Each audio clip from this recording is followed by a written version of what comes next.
Welcome to Dark Feed, where once you find the feed, it finds you.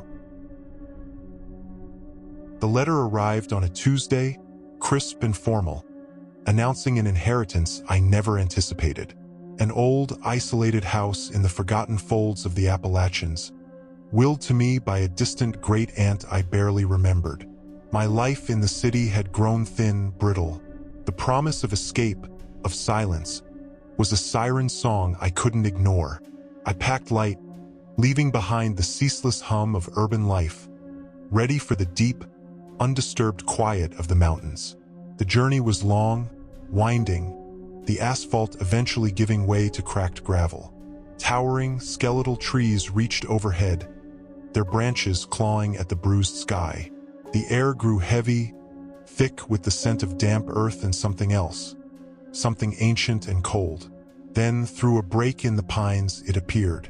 The house, not grand, not imposing, but utterly dominant in its solitude. A squat, two-story structure of dark, unpainted wood, its windows like vacant eyes staring out from under heavy brows of eaves. No porch, no garden, just a harsh rectangle of architecture rising directly from the overgrown ground. A single, crooked stone path led to a heavy oak door, scarred and weathered. No lights, no sign of life, just a profound, almost aggressive silence. I parked my car, the engine's dying sputter an unwelcome intrusion. The air, even colder now, wrapped around me. I could feel the stillness, pressing in, an absence of sound so complete it hummed. Not the city's quiet, which is merely a lull in the noise, but a true, elemental silence that felt listening. The key, heavy and rusted, scraped loudly in the lock. The door groaned open, revealing a cavern of shadows. The air inside was colder still, stale, smelling of dust, decaying wood, and something metallic, like old pennies. My flashlight beam cut through the gloom, dancing across shrouded furniture, draped in white sheets like forgotten ghosts. Every surface was thick with dust, the floors creaking underfoot like an old ship in a quiet harbor. My voice, when I spoke, sounded alien, swallowed by the vast emptiness. Hello! The word hung in the air, then dissolved into the oppressive quiet. No hecho. Just absorption. I found a small, untidy bedroom upstairs. No sheets on the bed. A single, grimy window looked out onto the impenetrable forest. The room was sparsely furnished, just a wardrobe and a single rickety nightstand. I decided this would be my refuge. I dragged my small suitcase in, unzipped it, and pulled out a thin sleeping bag. My phone had no signal. My watch was useless. Time here felt different, stretched. The sun bled from the sky, taking the last vestiges of color from the landscape. The house plunged into an absolute, suffocating darkness. I fumbled for my flashlight, its beam now my only companion. I ate a cold meal by its meager light. The silence, previously intimidating, now felt like a living thing. Presence. I could feel it watching, not maliciously, not actively threatening, but with an immense, ancient curiosity. As I lay in my sleeping bag, the cold seeping into my bones, every creak of the old house became amplified. The groan of settling wood, the faint rustle of leaves outside, the whisper of unseen drafts. They were not just sounds. They were parts of the silence. Each sound only served to emphasize the emptiness, the vast, echoing void of the house. Sleep, when it came, was not a descent into oblivion. It was a plunge into something else. The dreams began. They were vivid, immediate, not of people or places I knew, but of forms, shifting, indistinct shapes that seemed to swim through a vast, dark liquid. And a sound, a low, continuous hum, like a distant, gargantuan machine. A sound that was in the dreams, but also, inexplicably, seemed to resonate from the very walls around me. I awoke with a gasp, the hum fading, but the sense of it still vibrating in my teeth. The silence of the house had changed. It was no longer just an absence. It was a hum. The hum persisted, a low, almost subsonic thrum that seemed to originate from the foundations of the house, reverberating up through the floorboards, through the very air. It was barely audible, but I could feel it, a continuous pressure behind my ears, a subtle vibration in my chest. It wasn't a structural noise, not the groan of old pipes or the wind. It was organic, alive. My days became a slow exploration of the house. Each room was a sealed tomb, shrouded in dust-laden sheets. The air in each space was colder, more stagnant, as if time itself had congealed there. The kitchen, despite its age, was surprisingly intact, a rusty pump delivering cold, metallic-tasting water from a deep well. I found an old, corded telephone, dead. Its silence was almost louder than the hum. In the living room, beneath a particularly heavy sheet, I discovered a small, ornate writing desk, and within its single, locked drawer, which yielded easily to a bent paperclip, I found it. A leather-bound journal, its pages brittle, filled with elegant, sloping handwriting. It belonged to my great-aunt, Elara. The entries were dated from decades ago. Her early notes spoke of her joy in the house's isolation, her pursuit of tranquility. But then, a shift. October 17th, an entry read, "The house breathes. I feel it now, a subtle vibration in the floorboards. It is not unsettling. Rather, it is a comfort, a companion, a companion." I frowned, the word unsettling me. November 3rd, the dreams. They are so vivid, more real than waking life. I walk through landscapes that are not of this world, yet feel utterly familiar. The colors are too bright, the shadows too deep, and the hum, it is there. In the dreams, it guides me. My blood ran cold. The hum, my dreams. I kept reading, the journal a chilling echo of my own experience. Elara wrote of the dreams bleeding into her waking hours, glimpses of the impossible in the corners of her vision. The way the light shifted, the air thickened, reflecting the surreal nature of her dreamscapes. December 1st, I spoke to the house today, not aloud, in my mind, and it answered, not with words, with a feeling, a deep, resonant understanding. It desires communion, communion. The words seemed to hang in the dusty air of the living room, heavy and dark. The more I read, the more the house seemed to press in. The silence between Elara's words in the journal was filled with the actual silence of the house, punctuated only by that low, pervasive hum. I started to notice other things, shadows that seemed to deepen without reason, retreating when I looked directly at them. A faint, almost imperceptible creak from the floorboards above when I was alone downstairs, or a whisper of air as if someone had just passed by. My sleep grew fractured. Each time I closed my eyes, I didn't just fall asleep. I was pulled into the dreams. They were no longer vague forms. They became more distinct. Landscapes of swirling dark mist, where structures of impossible geometry rose and fell, and figures, not quite human, tall, slender, their faces obscured by the perpetual gloom, their movements silent, deliberate. They never approached. They simply existed in the periphery, watching, and the hum in the dreams grew louder, more intricate. It was no longer a single tone, but a symphony of low frequencies, pulsing, weaving, like a vast, dark engine. A living soundscape. I began to doubt my own wakefulness. Was the hum in the house real, or was it an echo of the dreams?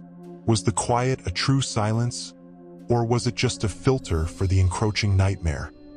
The line between sleeping and waking became blurred, indistinct. Sometimes, I would wake up only to find myself still dreaming, the bizarre logic of the dream bleeding into the supposed reality of the house. The house, I realized, was not just silent. It was a vessel, conduit, and it was calling to me, not with words but with that insistent, deep hum. The distinction between night and day, between dreams and reality, began to dissolve entirely. The sun outside the window no longer seemed to provide true light. It was a muted, diluted glow, like light filtering through thick, murky water. The air inside the house grew colder, denser, imbued with a palpable weight that pressed against my skin. The journal became my anchor, yet simultaneously my doom. Elara's final entries were frantic, fragmented. January 12th. I am losing time. Hours vanish. Days blur. The dreams, they are my waking life. The figures, they are closer now. They beckon. They do not speak, but I understand their purpose. They are the architects of the dream. January 15th. The house, it is changing. The walls ripple when I look away. The patterns in the dust shift, forming symbols I do not recognize. The hum, it is a song now, a lullaby. It sings of absorption, of becoming. January 17th. No, I must fight. I must leave. It feeds on consciousness, on the act of dreaming. It draws us in, like a spider. I must run. The last entry was a desperate, illegible scribble, ending abruptly. I tried to leave. I really did. I walked to the front door, my hands trembling as I reached for the heavy oak, but a profound, unseen resistance pushed against me. The air solidified, becoming a physical barrier. The hum vibrated violently, rattling my bones. I felt a surge of nausea, a dizzying disorientation that sent me staggering back. The door, solid moments before, now seemed to ripple, its wooden grain shifting like water.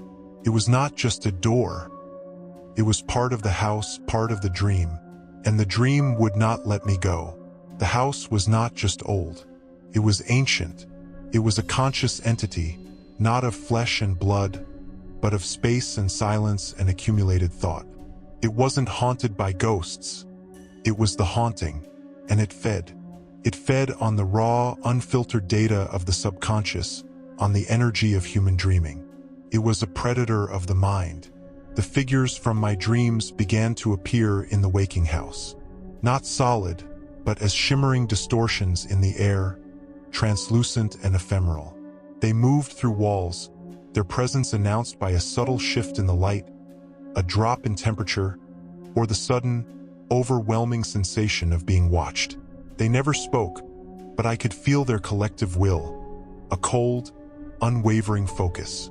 They were the house's extensions, its silent caretakers, guiding me deeper into its purpose. My own reflection in the dusty windows became increasingly alien. My eyes were too wide, my pupils too large, reflecting only the overwhelming darkness outside. My skin seemed paler, almost translucent, as if my very substance was being leached away. I felt lighter, as if I was becoming less real, more dream. The dreams themselves were no longer confined to sleep. They seeped into my waking hours like a slow-acting poison.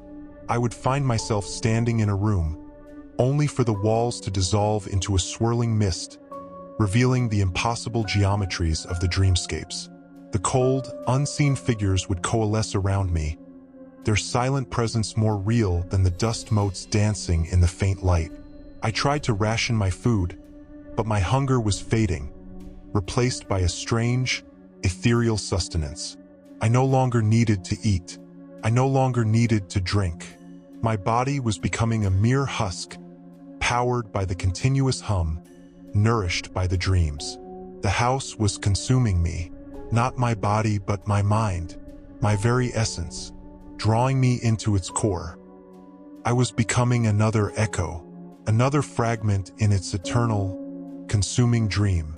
The last vestiges of myself began to fray. Memories, once crisp and clear, became hazy, distorted, like old photographs left in the sun. The city, my old life, faded into a distant, improbable tale. All that remained was the house, its overwhelming silence, and the ceaseless, vibrating hum that was now the only constant.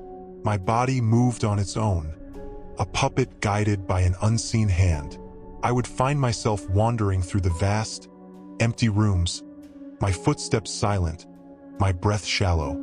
The dust on the furniture seemed to shimmer, imbued with an inner light, and the draped sheets no longer looked like ghosts but like petrified figures, caught in an eternal repose. The figures from my dreams were no longer indistinct. They solidified, becoming more defined, yet still utterly alien. They were tall, gaunt, their limbs impossibly long, their faces smooth and featureless. They moved with a slow, deliberate grace, their presence causing the air to ripple, like heat rising from asphalt. They were not malicious, not benevolent. They were simply functioning, part of the house's mechanism. I found myself back in the bedroom, lying in my sleeping bag, but it wasn't a sleeping bag anymore. It was a cocoon, a shroud of darkness that embraced me.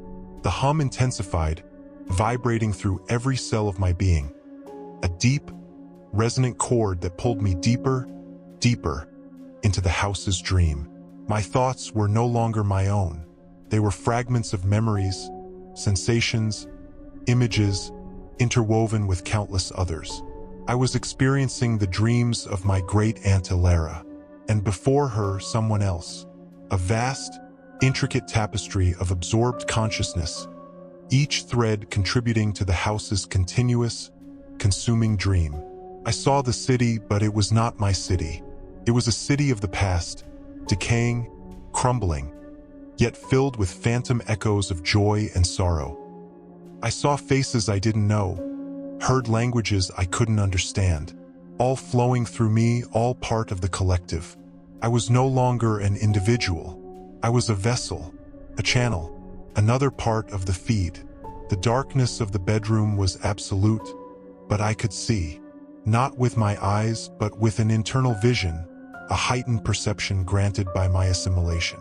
I saw the network of the house, not as wood and stone, but as shimmering conduits of energy, veins carrying the essence of countless dreamers. The hum was its heartbeat, its very lifeblood. A profound sense of peace settled over me, cold and complete. There was no fear, no struggle left, only acceptance. I was becoming one with the house, one with its purpose. I was dissolving into the tapestry, my consciousness folding into the countless others that had come before me. The hum was now the only sound. It was the sound of everything, the sound of silence, the sound of oblivion, the sound of creation. It was the house, and I was the house, and as the last flicker of individuality faded, I felt a new awareness stir within the vast, echoing silence.